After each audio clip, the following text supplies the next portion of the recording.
Yeah? Okay. Hi, good morning. I'm Erin Stevens.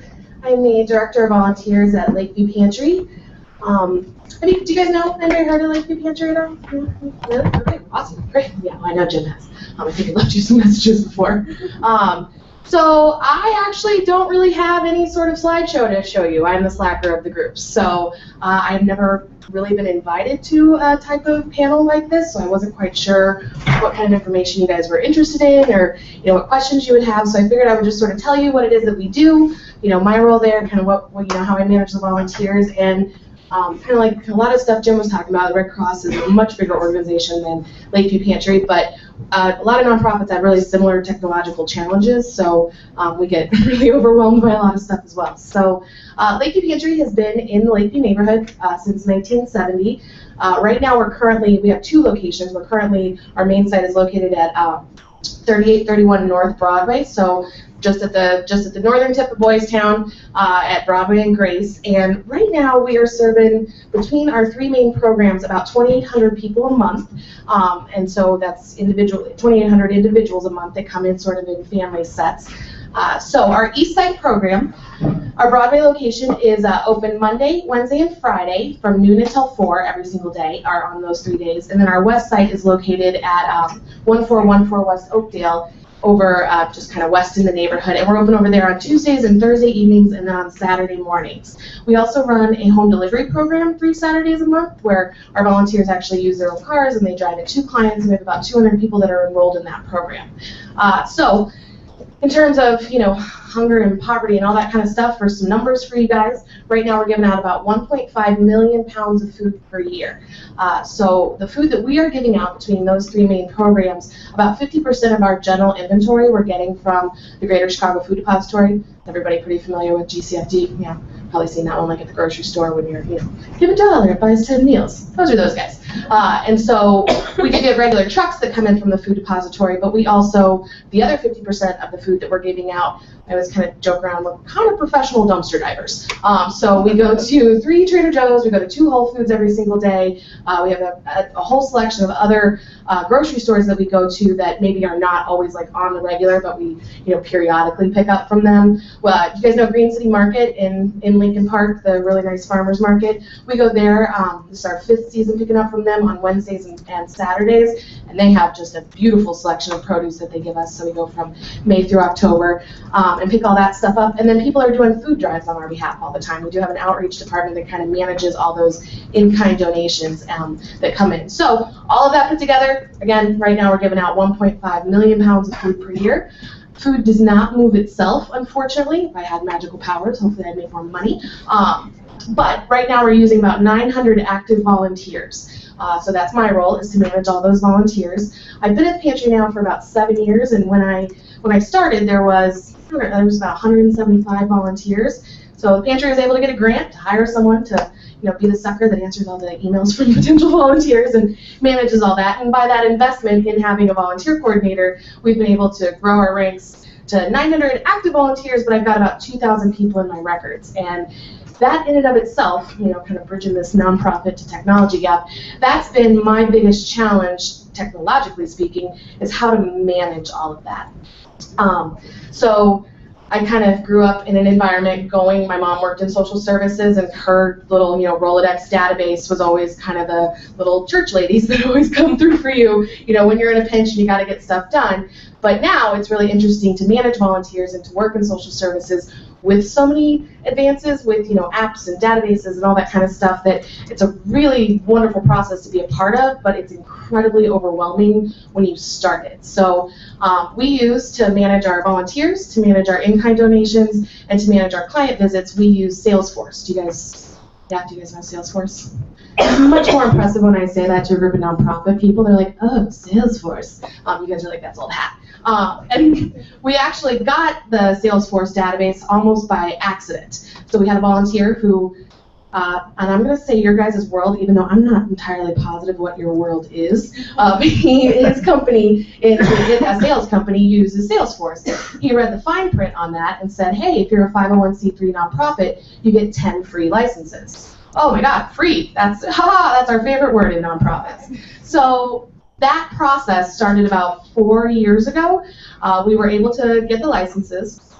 And then the first step to converting, because we actually, we had a really high-tech file maker program that we used for client management. And then at our West location, we wrote it down on cards, handwritten cards. And that was as of 5 years ago. So when we, that first technology shift that we made, we found that in order to take all of our client records and translate that over into Salesforce, that was about 35,000 records that we had a group of 10 volunteers over the course of 4 months input all of that stuff by hand.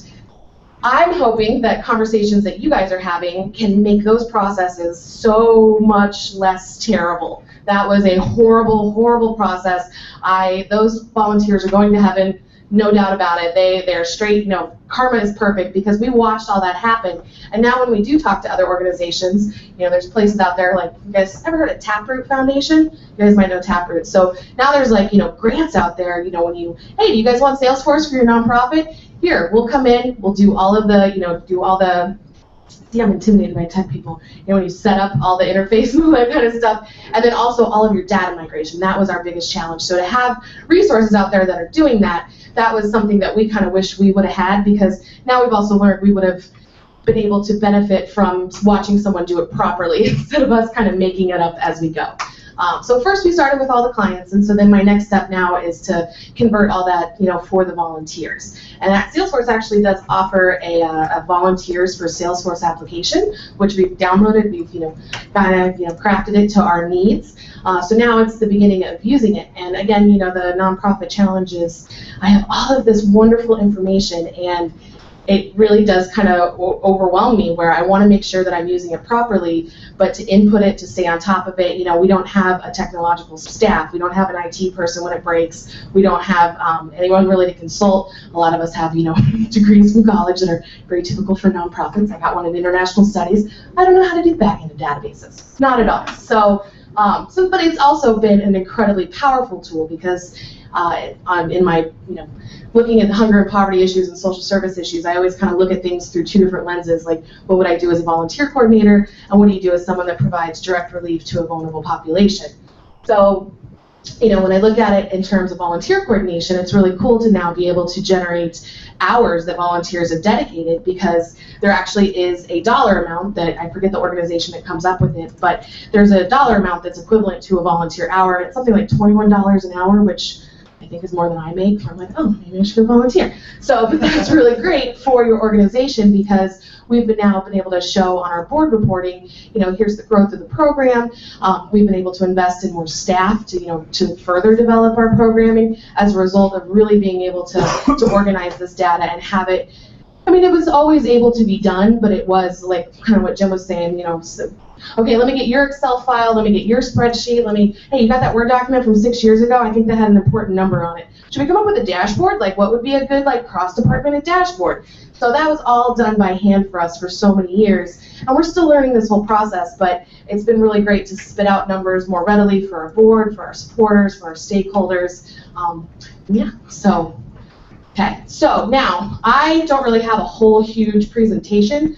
Do you guys have questions? I work so much better with questions. And I'll just sort of spin off onto other ideas. But in terms of hunger and poverty and direct service, does anybody out there have any questions about all this stuff? Yes, sir.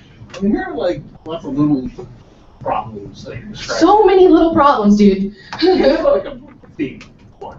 The one that your dream problem to get fixed. As a volunteer coordinator, I would love to be able to communicate more readily with my volunteer core. And I'm able to do that through, we use Google Business as well, so I have my email list that I'm really, that's my pulse of my communication with my volunteer core. So if there was a better way to do that, I've asked volunteers, what if I put up this information, say you've got a shift, like next Thursday, I'm short by, I need 6 more people for a 20-person crew. Coordinating schedules. And a lot of people, there's organizations like Chicago Cares. I also look at the Red Cross a lot, just sort of see what they're doing, like the bigger organizations. And sometimes people will be like, well, what if you put all of that on your website? And people could sign themselves up for shifts, people could input all of their data, which really, it is a wonderful thing to be able to do that. However, on the back side of that, it's just me managing all of that information. So that's kind of, it's making sure that if you open up that floodgate to collect information, that there's someone sitting on the back end that has the time and the expertise, or at least has the time to learn how to be an expert in it, on how to properly use that data. And so that's my volunteer coordinator version of that in terms of client services.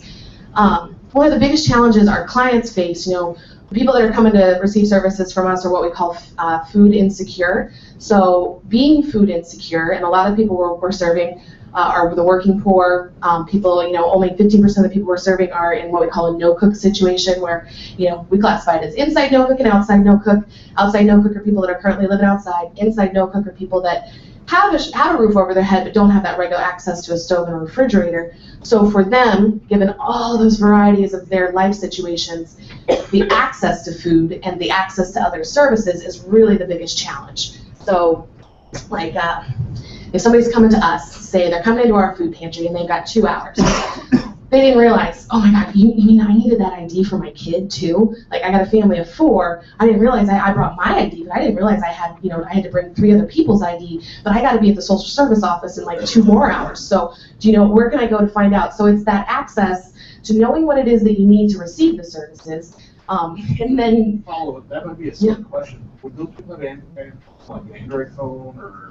Maybe. That's the other part of it too, is people that Can you repeat the question? do people have access to like an Android phone? I heard about the government phones. That's a fun program to watch. Some people do, some people do not. Some people might get it, and then maybe they'll have a pre-programmed phone. The minutes run out, they're not able to recharge them. Poverty is a very fluid state. A lot of life situations are changing. So the challenge is, when implementing certain technology initiatives, is how to keep it sustainable for the population you're trying to serve. Because what we do right now under kind of this parameter, in 2 months, that person might be homeless again, but then in 3 more months, they might be crashing on somebody's couch that does have a Wi-Fi connection. So you have to sort of account for all that. And for us, our rule of thumb in terms of access to food is, we want to have as few barriers as possible to make sure people have the food that they need. But we also have to be accountable to other people. So, we do receive a certain small percentage of government food. The government always has a document for you to fill out. There's always information to collect about all that kind of stuff. So, yeah, finding that balance between communicating to people and providing that access. And I was very happy to be invited to conversations like this, because I think technology could really benefit, could help a lot of this stuff. Yes, sir. Is the Boys Town Wi-Fi? The North Halstead free Wi-Fi? Are y'all tapped into that, and are your clients able to tap into that so that y'all can? I tried to tap into that one, and it's a little spotty. I think it's that one. You guys, did everybody hear that? Can our clients tap into the Boys Town Wi-Fi? That's run by a Chamber of Commerce, kind of another challenge in connecting all these different services that, these different organizations that provide the services. Our organization, we have our own Wi-Fi. We pay for it. So if people are in our agency, they're welcome. If they do have a device that they can tap into, they're more than welcome to use it. We don't necessarily open our agency up kind of like a library. A lot of people who may need some sort of document process that requires the internet or some sort of function like that, a lot of people still use libraries, or at least in the clients that we're serving. But yeah, I would want to look into that, because I know that would be all very dependent on how I think it's the North Halstead Chamber of Commerce that manages that Wi-Fi up there. So if that answers your question at all. Can you talk a little bit more about your actual volunteers? So you have issues with managing them, but what are their roles? So besides physically moving food, are there other ways that they interface with your population who you're trying to get food to? And then what sorts of things do you expect from them? So do they have to basically just do what I say?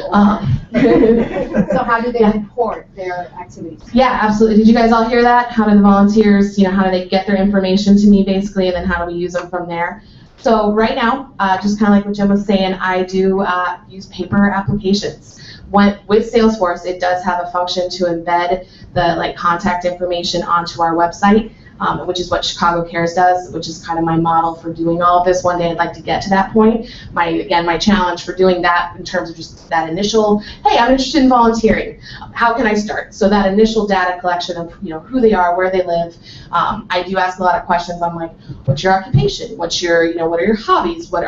We post all of our signs in English, Spanish, and Russian. So if anytime I find somebody that speaks Russian and can translate for our Russian clients, that's like the first thing I put in the database. We're like, we have a Russian speaker. So that kind of information is really important. But right now I am using paper documents, and then my assistant inputs all of that by hand. So we're hoping in that step to kind of move down the road where we can input it by having the people who want to volunteer just go ahead and put it in for us, and then taking all that information with the scheduling is one thing. I absolutely do all the scheduling by hand. I use kind of my OCD ritualistic calendars that I've made up over the years. I'm starting to again convert all of that over to Salesforce. Volunteer coordination is always kind of like, there's here's what I expect for, here's the next week's schedule. And for Lakeview Pantry, for our 3 main programs, if you were to take a skeleton calendar of the crews that are required for that, there's about 160 volunteers per week over the 3 programs, and I have, I think I have 30 shifts. So yeah, and right now I'm doing all that with a pen and paper basically. So what I'm able to do is now I can put people, like say I've got a week calendar, I can go ahead and put people into Salesforce, like here's what I'm expecting. Okay, but that's what you're expecting in terms of people showing. That's never actually what's going to go down, because people are going to have car trouble, their kid's going to get sick, they got to cancel their shift. So I'm also able to go into Salesforce now and record what actually happened that day. So yeah. Okay. I'm just going to grab my microphone. Yeah. Okay, so you talked about Salesforce as your core system where you guys are doing all of your work. Salesforce. Okay. Everybody, all okay. I don't know how you guys feel about it. I would be very curious. But you have some end user opportunities for some end user applications that are separate but could integrate with Salesforce. Yeah, absolutely. And then kind of the other part of your question about how do our volunteers interact with the clients, the majority of our shifts, to kind of go back and tell you a little bit about our organization, the majority of what our volunteers are doing are what we call distribution shifts, and that is when we are directly serving the public. So the way, I didn't really go over this, but the way that our food pantry works, we're different than a shelter or a soup kitchen, so people are coming in for a monthly program for groceries. So we don't do hot meals, we don't offer shower services, we don't offer overnight stays. So when people are coming in, it's a monthly program, once per calendar month for the whole shebang that we offer, which actually in reality lasts about 2 to 3 weeks. So we also welcome people to come back once per week for just fruits and vegetables and bread, because Trader Joe's and Whole Foods and the farmer's market, they're really, really good to us. And the vegetables have a shorter shelf life, so we got to get them out of the refrigerator, and it also will supplement people to the end of the month. So when volunteers are coming in, the majority of them are working on those distribution shifts. We also get our trucks. When our truck crews come in, again, 1.5 million pounds of food. It's a lot of food. Somebody's got to move it. And so we have 5 truck crews every week with, depending on the truck, depending on the day, usually like 5,000 to 10,000 pounds of food per day. And then we have our grocery store donations that are coming in, and that's an additional like 5,000 to 7,000 pounds of food that's coming in. So there's a lot of volunteers that are not actually interacting with the clients. They're helping actually move the food. And then we also have drivers. If anybody out there can come up with an app to organize drivers, I would be so grateful.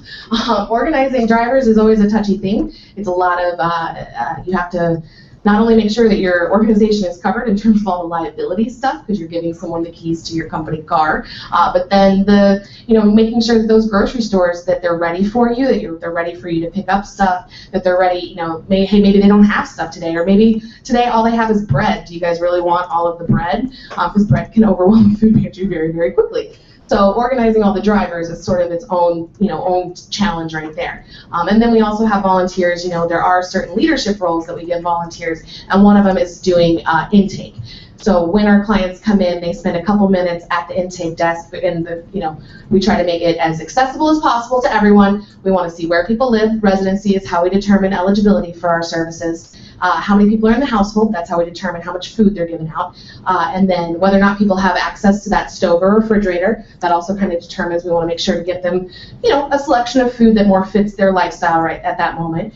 And then when the last time that they came in. So tracking all of that, we train volunteers now in our Salesforce system to do all of that. And what I do as the volunteer coordinator is I make sure that when my boss says, hey, you know what, we're short on intake volunteers next week, who can we email? So now, instead of me being like, okay, let me pull all this out of my own head, like say I get hit by a bus and I can't make it in tomorrow and he's got to ask someone else that is now all tracked within our database. So he can just queue up, like, here's the 15 volunteers that know how to do it for this shift, email them, see who can show up. So yeah. Okay. I hope I'm answering all of your guys' questions. Anyone else have anything? We deal with the exact same problem. Do you? Okay. We have a need, we have a shift. I had a dispatch opening this evening. Yeah. That I need to fill, and we scramble around and say, you've got to find somebody to fill the shift. Yeah. Otherwise, we're not going to be able to respond in. Yeah. So it's. But you guys, and I am envious that you have online shifts that volunteers can fill in themselves. I have yet to fully let go of that, white knuckle death grip of control over that function. Yes. So the other side of that is we are a 13-member staff. And again, those are the challenges when a small staff is taking on new technology, is that, I would love to be able to open up those shifts and have people schedule themselves. Right now, the method is that I send a blast email out to about 700 people and answer all the emails kind of individually with all the responses. So yeah, there is a meeting, and we are, I'm in a lot of conversations with my boss a lot about how to provide that support for all of that data management. When you open that floodgate, you just sort of want to be ready so that, whatever you just spent all this time setting up, that once it goes live, that you're not so crippled by the maintenance of it that you forget to serve your clients. That's also a delicate balance for us as well. Because, I have to go out there, and there's not everything for us can be solved by a computer, because if someone's, going through an active schizophrenic episode in your lobby, no computer in the world is going to fix that. So you got to have time for that stuff as well, and make sure that at the end of the day we collected all the important information, but kept that humanity to it as well. So yeah. How hard is it to organize the food pickup? That's a huge chunk of our week. So we are open about 16 hours a week, but our staff is all full time. Food, I would love to see something more interactive where people who have food that they want to donate, that there was some way to get that information to people that want to collect that food. Right now, it's on the phone.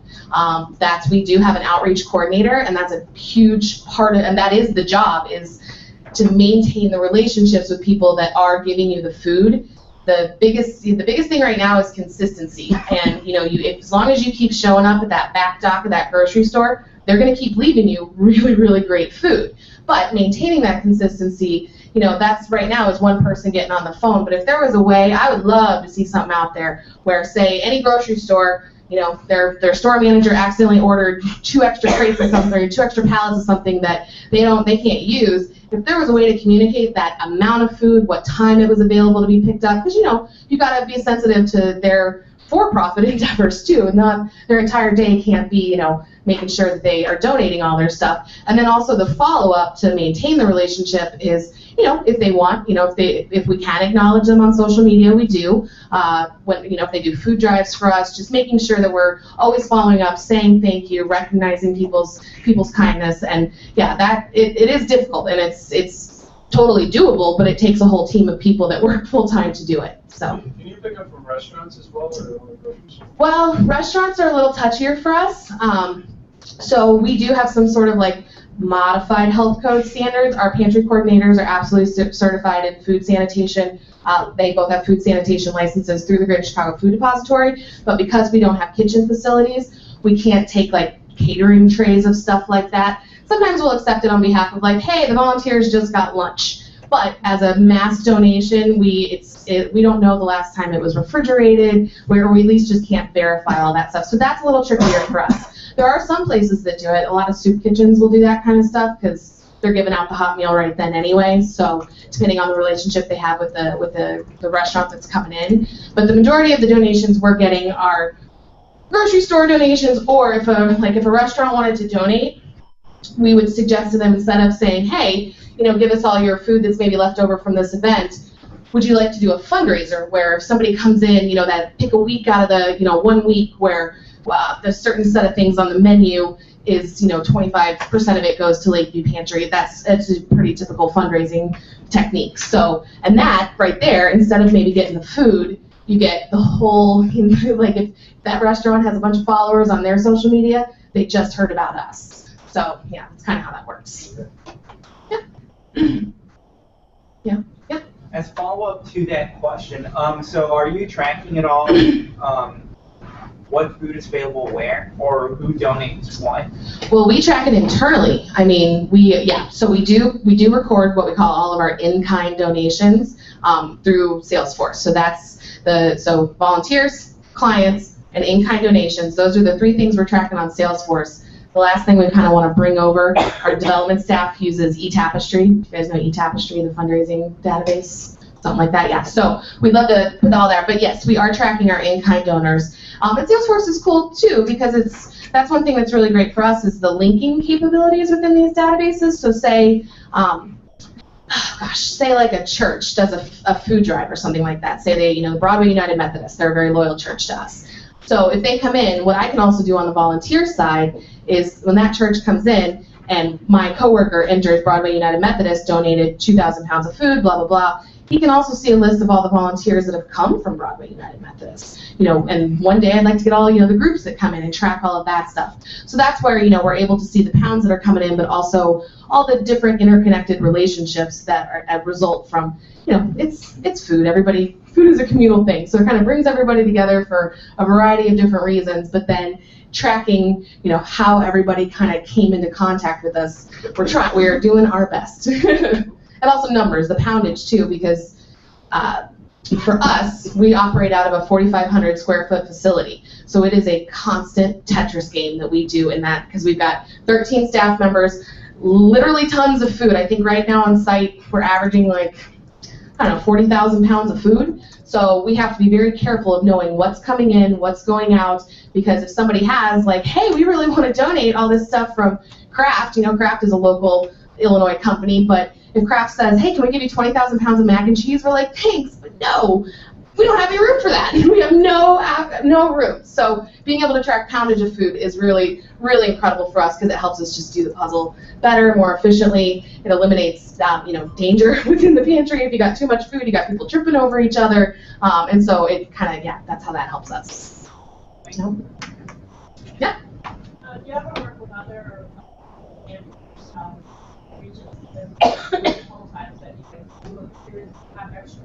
Yeah. Oh my goodness. Oh, so sharing food? Yeah. So she's asking if you guys in here, do we work with other agencies and ultimately share food? Not enough because we don't have the tools for it yet. There are certainly possibilities, and it's happening. On the north side, it's called NON, which is the Northside Anti-Hunger Association, or Northside Anti-Hunger Network. And so one of my coworkers is on that board. So that's a network that we interact with a lot. So if we do have extra stuff, that's usually our first call. But that, again, is just from having a very long-standing interpersonal relationship and not something where we went on, we're like, okay, blah, blah, blah, database, let's see who needs this food right now. I'm sure by the end of this weekend you guys will have that application, right? Yeah? Okay. You let me know. But we would love to have something like that because we know that, when we had applesauce coming out the ears. We literally could not give it away for free. Literally couldn't give it away for free. So, we had all this applesauce that's taking up room where we're like, well, we actually need to get in the higher protein things. We want to bring in more milk. We want to bring in more eggs. And, to do that, it's like the applesauce is taking up the space where we need the freezer to be. So we would have loved to have had something where we could have been like, hey, yo, who wants all of this stuff? Come pick it up.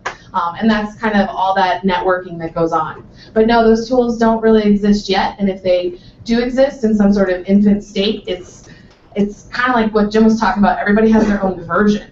There's no standardized version. There's, and not that there should be a standardized version, but there's not a whole lot of stuff that comes out of the box that's ready for a nonprofit's needs. Even Salesforce, that's a powerful tool. We didn't need all of it. So, you open it up and you've got where you're like, there are 1,000 fields that I don't need, and my eyes are just boggled right now. So finding something that's really crafted for your needs is a big challenge in nonprofits right now. Yeah.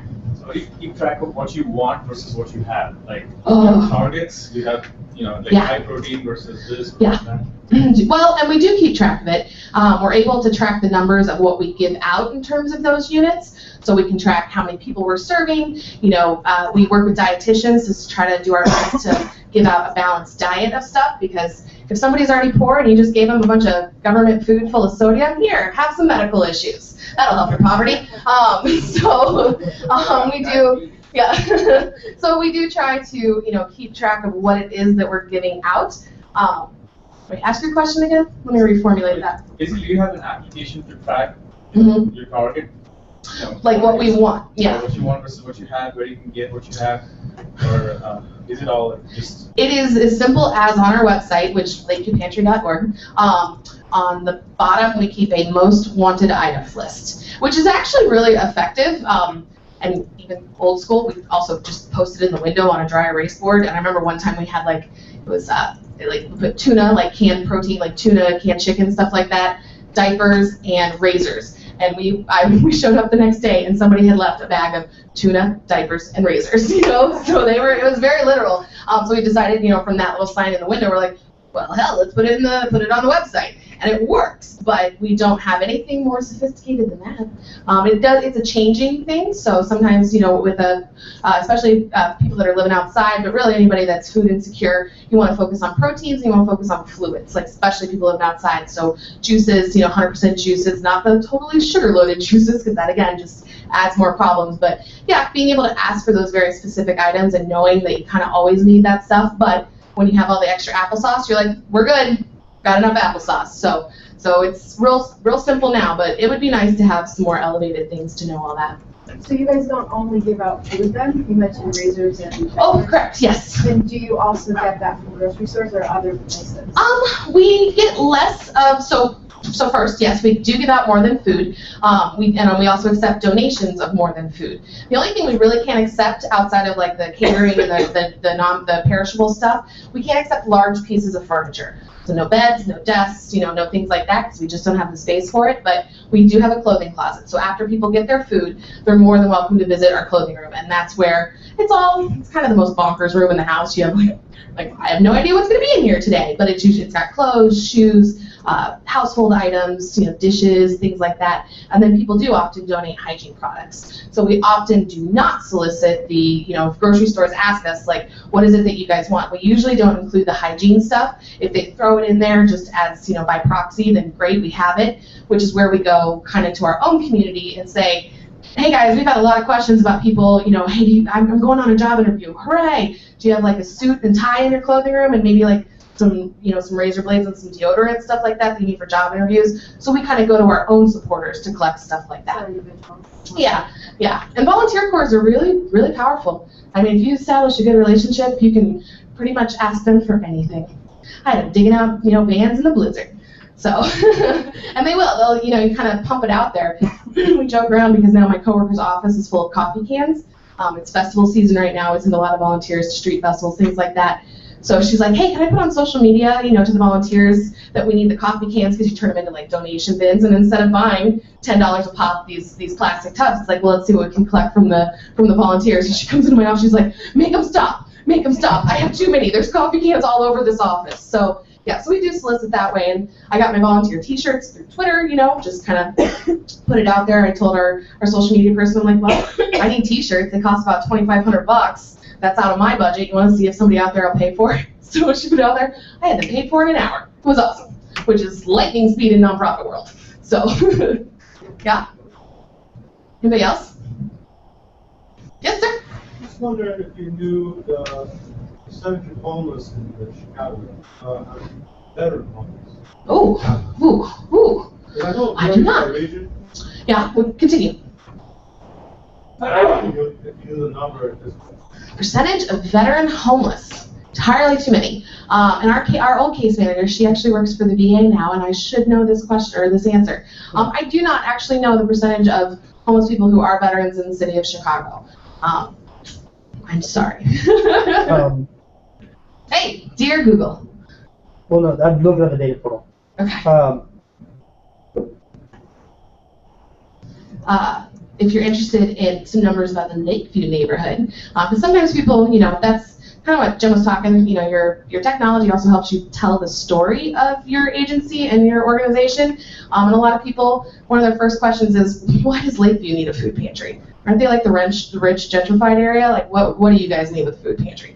And Lakeview is actually an incredibly dense neighborhood. There's about 100,000 people that live in Lakeview, and there was I think the Reader did it recently, or the Food Depository may have done it, but 10% of the people that live in Lakeview actually live below the poverty line, which per capita actually makes it one of the more, it's got a higher percentage of people living below the poverty line than a lot of other neighborhoods in the city that have a more equitable income in their neighborhoods. So within that, the homeless has kind of left Lakeview right now because Lakeview is they're being priced out, and we're seeing a huge increase in the number of people that need services in Uptown.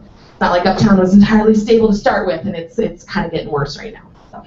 On the data portal, there isn't veterans homelessness, but there is stats on the utilization of homeless shelters, both overnight stays and just utilization of beds. And then there's demographic information showing level of poverty per community area. So you can see Lakeview versus Uptown versus Lincoln Park. Yeah.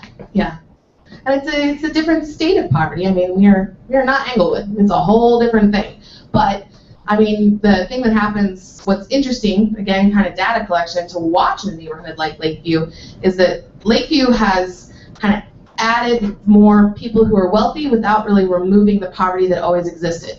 It's shifting now, it will always shift, but as more people came in that did have a higher income in Lakeview, the people who were living below the poverty line didn't really go anywhere. They just went into darker pockets. So we kind of see ourselves as a center that can still collect that information from people and make sure that, despite whatever generalization might be made about a certain part of the city, that you're still reflecting the reality of people's situations and making sure if people need food, that they have food.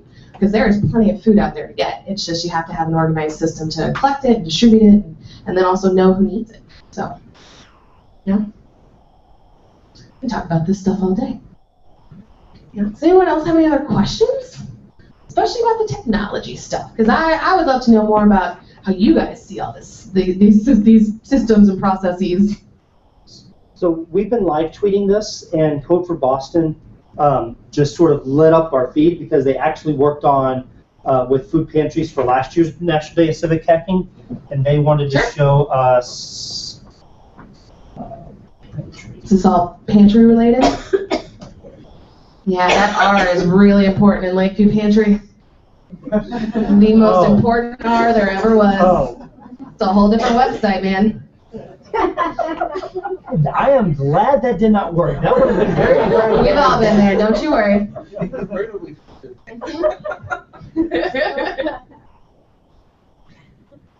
What? See, I have very little to teach you guys. I'm here to learn all this stuff. Yeah, this is awesome. So they've created just sort of a finder for different pantries. They, so there's multiple pantries here. Sure. It's giving the directions. Well, it's not going here, but it opens up into Google Maps. They're also talking with food pantries in Boston about how to understand how they can best support the food inventory need. And so if people are interested in talking to Boston to sort of learn what they did, I can try to set up a Google Hangout with Boston. Well, and if you want kind of the Chicago version, it's not as sophisticated as this, the Greater Chicago Food Depository, it's Chicago's foodbank.org, and they have an agency locator. We use this a lot for the clients just because we don't always know where to refer people. So we do have service boundaries. So if people want to be eligible for our services, they have to live within our service boundary. Yeah, go to Program Finder.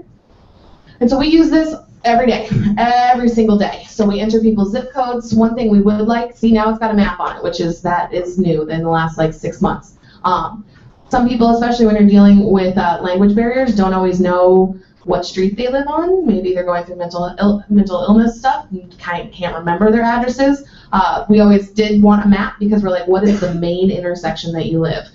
People also list their accessibility, sometimes based on zip code. Like, so there's certain food pantries, they'll say anybody that lives in the 60613, 60640 zip code is eligible for our services, whereas us, we actually give streets. So our service boundaries are from Montrose down to Fullerton, the water out to Damon. So you can't always just, put in a zip code because there could be multiple things. So having, a different way to track like accessibility when it's like, okay, we'll serve you one time, but here's where you need to go in the future. It's, having tools like this really helps us refer people correctly because, again, food insecurity, it's a symptom of a lot of problems in people's lives, which means that they're standing in a lot of other lines throughout their day. There's usually a lot of other agencies they got to visit to make sure that they're, providing for their families. So in any way we can cut corners for people and help them navigate the bureaucracy, that's what we try to do when they're there.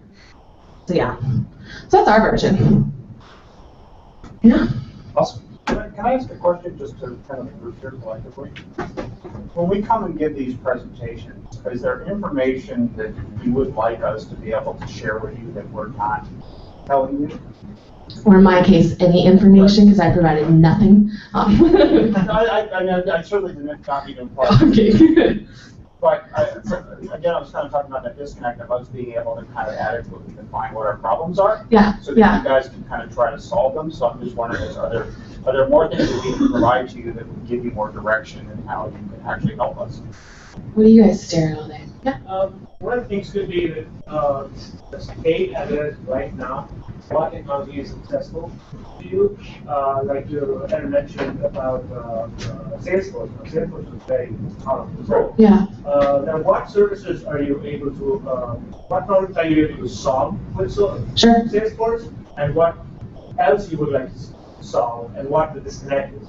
So that, why use Salesforce? And then from that point on, I think we can expand the scopes of each individual bullet points. But what you have right now and what you would like to have, what it is next. Yeah, and that's at least for us. Sometimes that is actually the hardest question. We sometimes find ourselves navigating things where we're not able to articulate what it is we want. I mean, it's sometimes just like we want the process to be less painful, but that's not instructions. That's not an actual desire. So I absolutely we try to keep that in our paradigm when we're developing. My boss is very good about no ideas. You can introduce any idea, but we're not going to execute something until we've thought about it very deliberately and we've ensured that we're going to be able to sustain it over time because ultimately that's what's going to help our clients. But that sustainability, what is it that we want out of something, shy of making sure everybody has all the food that they need, we don't always know. But you're absolutely right. That's good for us to remember when talking to you guys.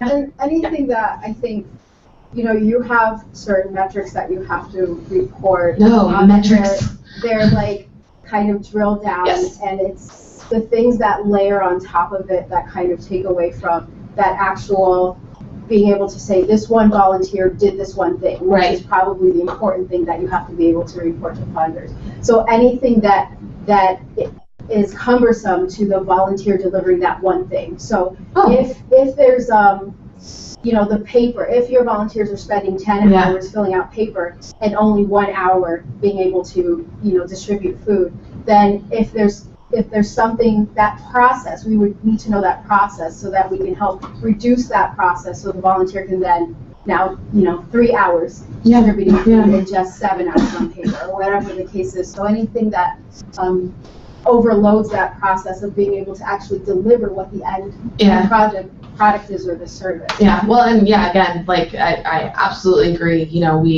I work 40 hours a week and we're only open 16 hours a week. It takes as much time to prepare to run a food pantry as it does to run a food pantry. So cutting down a lot of that stuff, it's kind of, it's the brave new world of, what all that looks like when you don't have that bureaucracy. Unfortunately, in nonprofits, bureaucracy has been such a given for so long that we have to toe that line and balance the welcoming and the openness of new systems that are more effective, more efficient, without completely overwhelming ourselves and making sure that we can maintain it. But yeah, the hurdles, the roadblocks. So, and just kind of as a, talked about clients, volunteers, things like that, something for my agency, what we would also love to see is we would love to be able to develop our advocacy program. Again, we want to, we are providing emergency food relief. We will always provide emergency food relief. That's how we started. That's what we do. But we also want to become an anti-poverty center, and those are such different conversations in the day-to-day operations. We would love to know, there would just like kind of wanting to integrate people in terms of wanting to make donations. We'd love to know more about what's going on legislatively that affects our clients. I mean, food stamps, you guys know SNAP, all that kind of stuff. So they changed all the distribution dates in the last 3 months on when people can get their food stamps. And it bumped people's, like when people used to get it on, like, say, the 17th, now they weren't getting it till the 24th. And, that extra week of having absolutely no money, that dramatically affects people's lives on a personal level, but that also affects our traffic within our food pantry. So being able to see, we operate in our own little world, but being able to see the outside forces that affect poverty and hunger situations, there's not a whole lot of tools out there right now that are showing that. I mean, we'd love to know more about what is being voted on in Springfield, what's being debated, how are the alder people talking to each other, how are the neighborhoods talking to each other, and it would be awesome to have more networking tools like that. But yeah, it's all kind of individual relationships and individual systems. So get on that, guys. Any other questions or anything? I'm sure I missed something, but you guys don't know. Yeah? I think that's my show. All right, well, thank you guys. I appreciate it. If you have anything else, let me know.